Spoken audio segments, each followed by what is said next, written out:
혹시 이런 기도 해보신 적 있으세요? 하느님, 저 제발 오래오래 살게 해주세요가 아니라 너무 오래 살지는 않게 해주세요라고요. 이게 무슨 말도 안 되는 소리냐고요? 그런데 지금 60대, 70대 어르신들한테 직접 물어보면 진짜로 이렇게 대답하시는 분들이 엄청나게 많아요. 돈이 무섭냐고요? 물론 무섭죠. 그런데 그것보다 훨씬 더 무서운 게 있다고 하세요. 바로 내가 너무 오래 사는 것이에요. 돈은 바닥났는데 몸은 살아있고 기억은 흐릿해지는데 심장은 계속 뛰고 자식한테 손 벌리기 너무 미안한데 이 몸은 혼자서 아무것도 못하는 그 상황 말이에요. 오늘 이 영상에서는 어르신들이 절대 쉽게 꺼내지 않는 마음속 가장 깊은 곳에 그 두려움을 솔직하고 담담하게 풀어볼 거예요. 영상 후반부에는 그럼에도 불구하고 잘 살아가고 계신 어르신들의 진짜 지혜도 담겨 있으니 끝까지 보시면 오늘 하루가 분명 달라지실 거예요. 절대 후회 없으실 겁니다. 오늘 이 영상이 마음에 조금이라도 닿으셨다면 구독 버튼 한번, 좋아요 하나 눌러주세요. 알림 설정까지 해주시면 다음 이야기도 가장 먼저 만나실 수 있어요. 진심으로 감사드립니다. 경기도 수원에 사시는 박칠순 할아버지, 올해 73살이세요. 젊었을 때는 건설 현장에서 20년 넘게 일하셨고 그 땀으로 자녀 셋 다 대학까지 보내셨어요. 퇴직하실 때 퇴직금도 꽤 받으셨고 국민연금도 월 85만 원 나오거든요. 주변에서는 박 씨는 노후 준비 잘 됐다는 소리도 들었어요. 그런데 요즘 할아버지가 자주 하시는 말씀이 있어요. 나는 솔직히 그냥 적당한 때 가고 싶어. 너무 오래 살면 어떡하나 그게 더 겁나. 처음 이 말을 들었을 때 옆에 있던 아들이 얼마나 당황했겠어요. 아버지, 무슨 그런 말씀을 하세요. 하고 핀잔을 줬대요. 그런데 할아버지 말씀이 죽고 싶다는 게 아니에요. 그냥 너무 오래 비참하게 자식한테 짐이 된 채로 살고 싶지 않다는 거예요. 이 두 가지는 완전히 다른 이야기예요. 이 차이를 이해하는 게 오늘 이야기의 시작입니다. 우리나라 통계청 자료를 보면요. 지금 한국 남성의 기대 수명은 평균 81세, 여성은 평균 86세예요. 근데 여기서 중요한 숫자가 하나 더 있어요. 바로 건강수명이에요. 건강수명은 큰 질병이나 장애 없이 건강하게 살 수 있는 기간인데 남성은 대략 65세 정도, 여성은 65에서 67세 정도예요. 이게 무슨 말이냐면 평균적으로 사람들이 마지막 15년에서 20년은 어딘가 아프거나 불편한 몸으로 산다는 거예요. 15년이요. 5년도 아니고 10년도 아니고 무려 15년에서 20년이에요. 그 시간 동안 얼마나 많은 돈이 필요할까요? 전문가들이 계산한 노인 1인 기준 월 최소 생활비가 150만 원에서 200만 원 정도래요. 근데 몸이 아파서 요양병원이라도 가게 되면 이야기가 달라져요. 요양병원 비용이 본인 부담금만 따져도 월 100만 원에서 150만 원은 기본이고 시설에 따라서는 월 250만 원, 300만 원까지 훌쩍 넘어가요. 치매가 오거나 중풍이 오면 더 올라가죠. 거기에 약가, 기저귀가, 간병인 비용까지 더하면 한 달에 400만 원, 500만 원도 모자랄 수 있어요. 자, 그러면 국민연금 80만 원에서 150만 원 받으시는 분들은 어떻게 해요? 퇴직금 다 쓴 분들은요? 자식들한테 손을 벌리는 수밖에 없잖아요. 근데 그게 어르신들한테는 죽는 것보다 더 무서운 일이에요. 진짜로요. 부산에 사시는 이금순 할머니, 올해 71살이에요. 남편은 67세에 암으로 먼저 세상을 떠나셨어요. 지금 혼자 사세요. 아들 둘 다 서울에 있고 1년에 명절 때 한두 번 보는 게 전부예요. 할머니 수입은 남편 유족연금 60만 원이 전부예요. 할머니가 언젠가 혼자 앉아서 이런 말씀을 하셨대요. 내가 80까지 살면 앞으로 9년 남았잖아.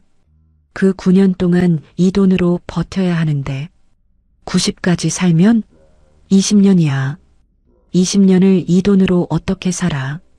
그리고 나중에 몸이라도 아프면 그때는 애들한테 손 벌려야 하는데 그게 진짜 겁니다. 빨리 가는 게 낫지.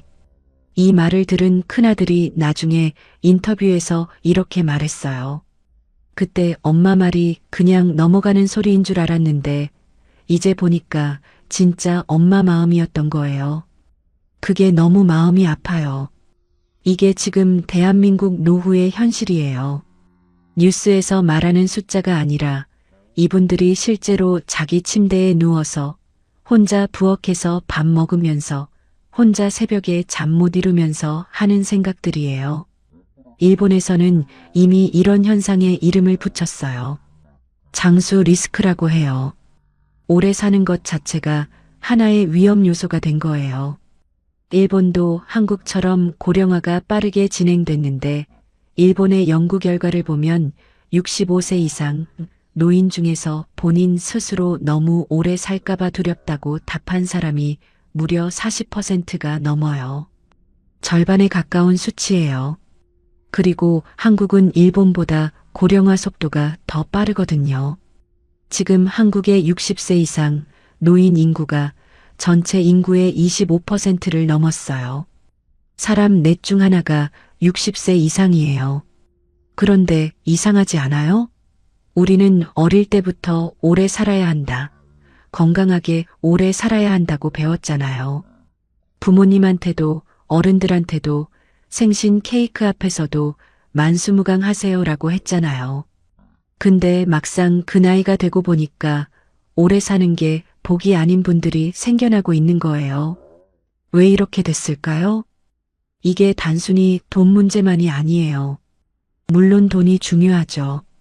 근데 어르신들이 실제로 느끼는 두려움은 훨씬 더 복잡해요. 돈이 충분해도 두려운 것들이 있거든요. 첫 번째 두려움은 몸이 망가지는 거예요. 아무리 돈이 있어도 몸이 내 말을 안 들으면 인생이 얼마나 힘든지 아세요? 70이 넘으면 평균적으로 세계에서 4개의 만성질환을 가지고 산대요. 고혈압, 당뇨, 관절염, 심장 문제, 이런 것들이요. 약을 달고 살아야 하고 계단 하나 오르는 것도 무릎이 아파서 못하게 되고 가고 싶은데도 못 가고 먹고 싶은 것도 못 먹어요. 그 상황이 하루 이틀이 아니라 10년, 20년 계속된다고 생각해 보세요. 그게 얼마나 힘든 건지. 경남에 사시는 최팔순 할아버지, 76살이에요. 젊었을 때 마라톤 동호회도 하셨던 분이에요. 50대 중반까지만 해도 건강만큼은 자신 있으셨대요. 근데 65세 당뇨 진단을 받으셨고 68배 심근경색으로 응급실 갔다 오셨어요. 지금은 하루에 약을 12알 드세요. 아침에 일어나서 제일 먼저 하는 일이 약 챙기는 거래요. 식사 전에 2알, 식사 후에 3알, 저녁에 또 5알. 할아버지가 이런 말씀을 하셨어요. 솔직히 말하면 이 몸으로 또 10년, 20년을 산다고 생각하면 솔직히 반갑지 않아. 건강할 때 오래 사는 건 좋지. 근데 이렇게 약이랑 병원이랑 살면서 질질 끄는 건 그게 사는 건지 모르겠어. 이게 많은 어르신들이 마음 깊이 품고 있는 생각이에요. 밖에서는 괜찮다, 잘 지낸다 하시지만 밤에 혼자 계실 때는 이런 생각들을 하신다는 거예요. 두 번째 두려움은 기억을 잃는 거예요. 치매예요. 어르신들한테 가장 무서운 질환 1위로 꼽히는 게 암이 아니에요. 치매예요. 왜냐면 암은 아파도 내가 나예요. 내가 누군지는 알아요. 근데 치매는 내가 나를 잃어버리는 거잖아요. 자식 얼굴을 못 알아보고 평생 같이 살았던 배우자, 이름을 잊어버리고 오늘 아침 밥을 먹었는지도 모르는 상태가 된다는 게 그게 얼마나 무서운 일이에요. 보건복지부 자료에 따르면 지금 우리나라 65세 이상 인구 중에서 치매 환자가 약 100만 명에 달해요. 65세 이상 10명 중 1명이 치매예요. 80세 이상으로 가면 이 비율이 훨씬 올라가요. 거의 4명 중 1명 꼴이에요. 그리고 더 무서운 건 치매는 본인만 힘든 게 아니잖아요. 가족이 같이 힘들어요. 배우자가 치매에 걸리면 나머지 한 분이 간병인이 되는 거예요. 60대, 70대 몸으로 배우자 간병을 하다가 간병인이 먼저 쓰러지는 경우도 얼마나 많은데요. 이게 현실이에요. 인천에 사시는 강칠순 할머니, 올해 72살이에요. 남편이 4년 전부터 치매 초기 진단을 받으셨어요. 지금은 혼자 외출을 못 하세요. 할머니가 4년째 남편 곁에서 하루 24시간을 붙어 계세요. 아침에 씻겨드리고 밥 떠먹여드리고 낮에 잠깐 밖에 나가려 해도 남편이 불안해하니까 나가지도 못해요. 잠도 제대로 못 자요. 남편이 밤에 자다가 일어나서 밖에 나가려 하거든요. 할머니가 조용히 이런 말씀을 하셨어요. 내가 언제까지 이렇게 버틸 수 있을지. 나도 몸이 별로 안 좋거든. 근데 내가 먼저 쓰러지면 우리 영감은 어떡해. 그래서 나는 내가 먼저 가면 안 된다고 생각하면서 버티는 거야. 근데 때로는 너무 지쳐서 언제까지 이 상황이 계속되나 그게 진짜 무서워. 이 말을 들으면서 가슴이 먹먹하지 않으신가요? 이분들은 불평하는 게 아니에요. 그냥 너무 지쳐 있는 거예요. 그리고 이 상황이 얼마나 오래 갈지 모른다는 불확실함, 그게 더 힘든 거예요. 세 번째 두려움은 혼자 남겨지는 거예요. 배우자를 먼저 보내는 것, 그리고 그 이후에 혼자서 살아가야 하는 긴 시간이요. 통계를 보면 우리나라 배우자 사별 후 혼자 사시는 노인분들이 전체 노인 가구의 30%가 넘어요. 그리고 사별 후 평균적으로 여성분들은 약 8년에서 10년을 혼자 사신대요. 남성분들은 평균 4년에서 5년이고요. 왜 여성이 더 길냐면 여성이 더 오래 살기 때문이에요. 8년, 10년을 혼자서요. 혼자 밥 먹고, 혼자 병원 가고, 혼자 명절 보내고, 혼자 잠들어요. 자식들은 자기 인생이 있어서 자주 못 오고요. 명절에 잠깐 왔다가 또 가고 나면 그 빈집이 얼마나 조용한지. 그 고요함이 또 다른 고통이에요. 충청도에 사시는 윤팔순 할머니, 78살이에요. 남편을 3년 전에 보내셨어요. 자녀 둘 다 수도권에 살고 할머니는 시골집에 혼자 계세요. 외부에서 보면 그래도 집 있고 연금도 조금 나오고 괜찮은 상황 아니냐고 할 수도 있어요. 근데 할머니가 이런 말씀을 하셨어요. 밥 먹다가 목이 막히면 물 한 잔 가져다 줄 사람이 없어. 밤에 갑자기 몸이 이상하면 소리 질러봤자 들을 사람이 없어. 그게 제일 무서워. 돈 없는 것보다 아픈 것보다 혼자인 것이 제일 무서워. 이 말이 가슴에 박히지 않으세요? 목이 막힐 때 물 한 잔 가져다 줄 사람. 그게 지금 어르신들이 원하는 거예요. 거창한 게 아니에요. 그냥 옆에 사람 하나. 고독사 통계를 아세요? 우리나라에서 혼자 돌아가시고 며칠이 지나서 발견되는 고독사가 1년에 3,000명을 넘어요. 그리고 이 숫자는 매년 증가하고 있어요. 어떤 분은 돌아가시고 이틀이 지나서, 어떤 분은 일주일이 지나서 발견돼요. 자녀가 있어도 연락을 자주 안 하면 이런 일이 벌어지는 거예요. 이게 먼 나라 이야기가 아니에요. 네 번째 두려움. 이게 어쩌면 가장 크고 깊은 두려움일 수 있어요. 바로 자식에게 짐이 되는 것이에요. 어르신들이랑 대화를 나눠보면요. 열에 9은 이 이야기를 해요. 자식한테 짐이 되기 싫다. 이 말이 얼마나 강하게 나오는지 거의 모든 분들이 하세요. 왜 그럴까요? 우리 어르신들 세대는 자식을 위해서 평생을 다 바치셨잖아요. 먹는 것도 아끼고 입는 것도 아끼고 당신 몸도 아끼지 않으면서 자식 뒷바라지 하셨어요. 그 자식들이 이제 40대, 50대가 됐는데 그 자식들도 지금 경제적으로 쉽지 않거든요. 집값에 허리 휘고 아이들 교육비에 쩔쩔매고 직장에서도 치여 살고 있어요. 거기다 부모님 병원비, 간병비까지 부담하게 되면 자식들이 얼마나 힘들겠어요. 그걸 너무 잘 아시니까요. 당신이 평생 고생해서 키운 자식들이 노후에 또 당신 때문에 고생하는 걸 보고 싶지 않은 거예요. 차라리 내가 일찍 가는 게 자식들한테 덜 짐이 되는 것 아닐까, 이런 생각까지 하시는 분들이 있어요. 대구에 사시는 박구윤 할아버지, 79살이에요. 5년 전부터 파킨슨병을 앓고 계세요. 지금은 손이 많이 떨려서 밥을 혼자 못 드세요. 아들 내외가 같이 살면서 돌보고 있어요. 할아버지가 어느 날 밤 아들이 간병하다 잠든 걸 보시면서 눈물을 흘리셨대요. 그러면서 이런 말씀을 하셨어요. 저 녀석이 나 때문에 얼마나 고생이야. 나 아니면 저 녀석 인생이 얼마나 편한데.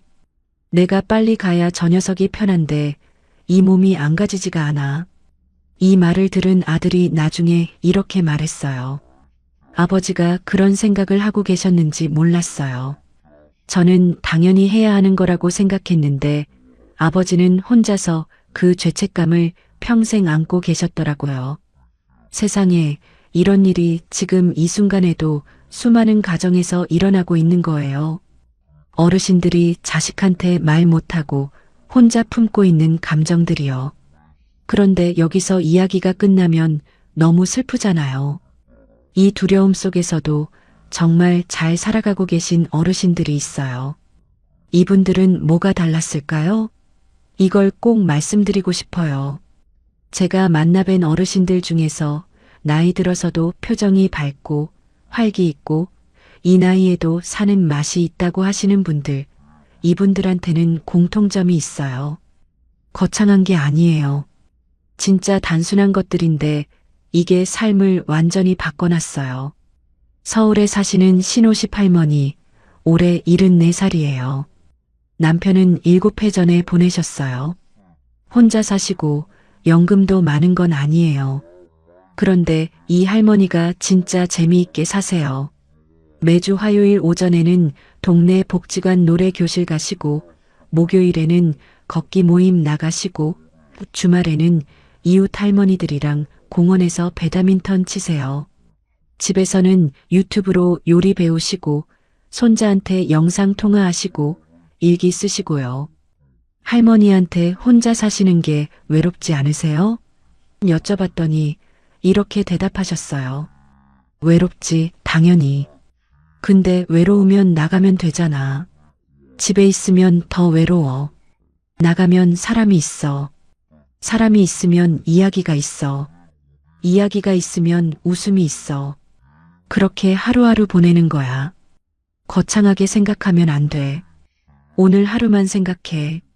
오늘 하루 재미있으면 그걸로 된 거야. 이 말이 얼마나 크게 들리던지요. 오늘 하루만 재미있으면 된다. 이거예요.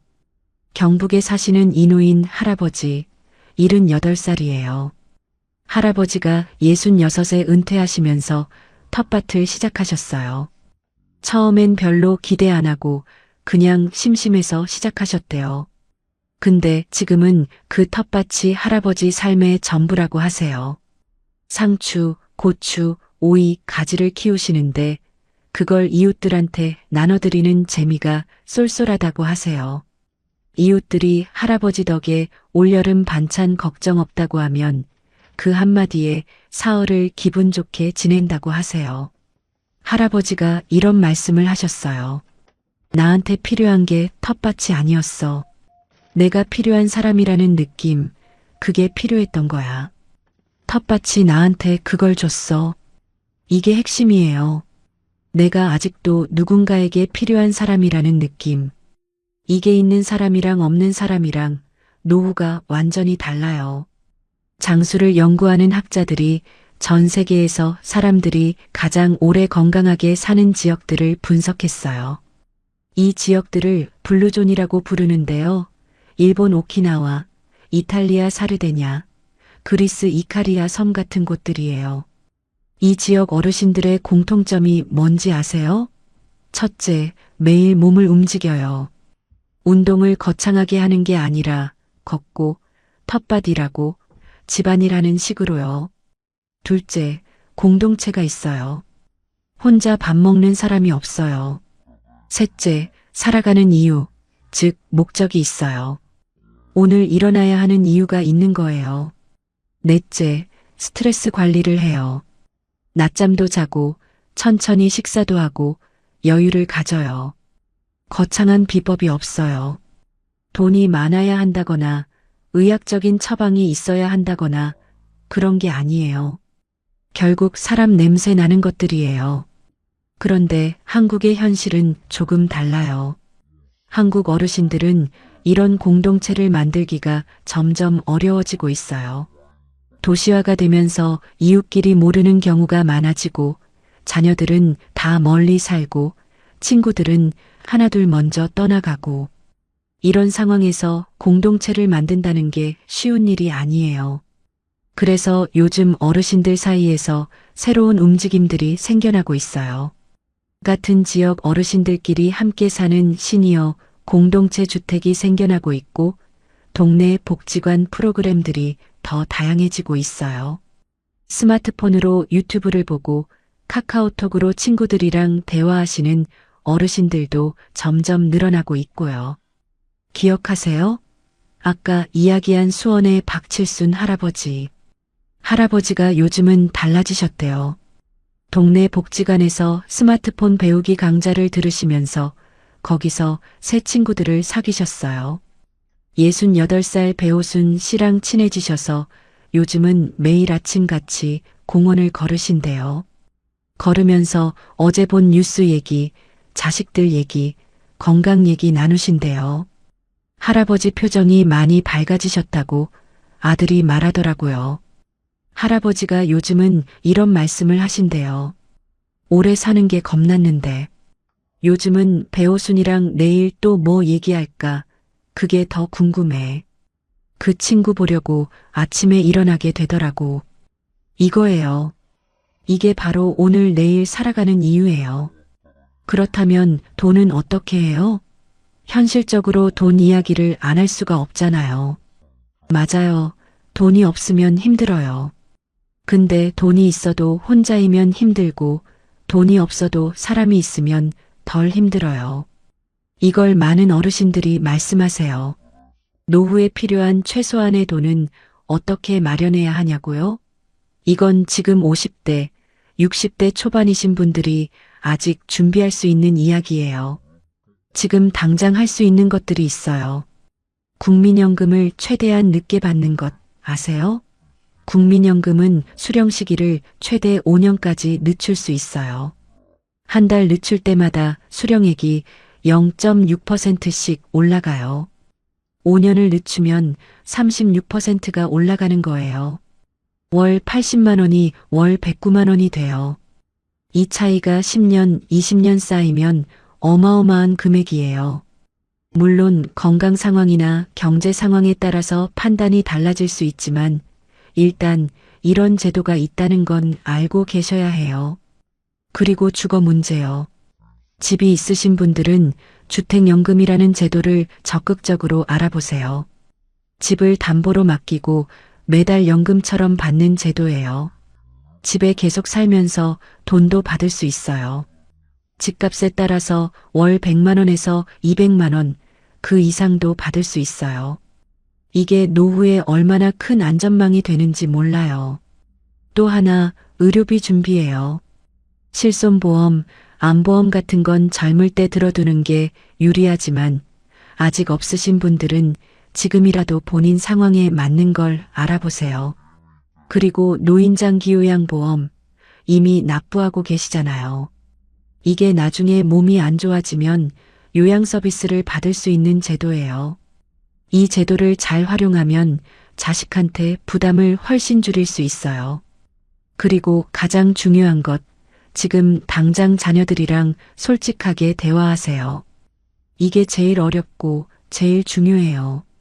나중에 내가 이렇게 됐을 때 어떻게 하면 좋겠다. 이런 이야기를 미리 해두는 게 나중에 서로 갑자기 힘든 상황에서 결정하는 것보다 훨씬 낫거든요. 어르신들이 이 이야기를 꺼내기 싫어하세요. 자식들도 듣기 싫어하고요.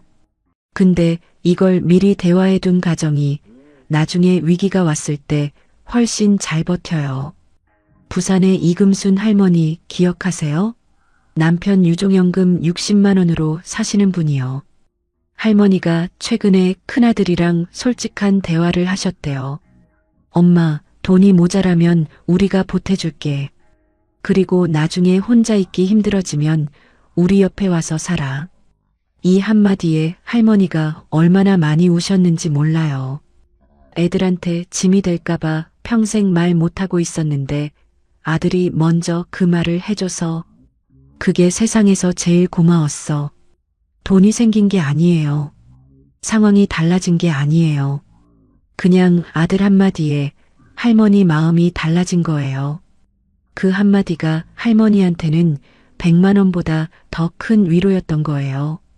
그리고 이걸 읽고 계신 자녀분들이 있다면 이 이야기가 당신 부모님 이야기일 수도 있어요. 부모님이 아무 말씀 없다고 괜찮으신 게 아니에요. 그냥 말 못하고 계신 거일 수 있어요. 오늘 전화 한 통 드려보세요. 엄마, 요즘 어때요? 그 전화 한 통이 얼마나 큰 의미인지 몰라요.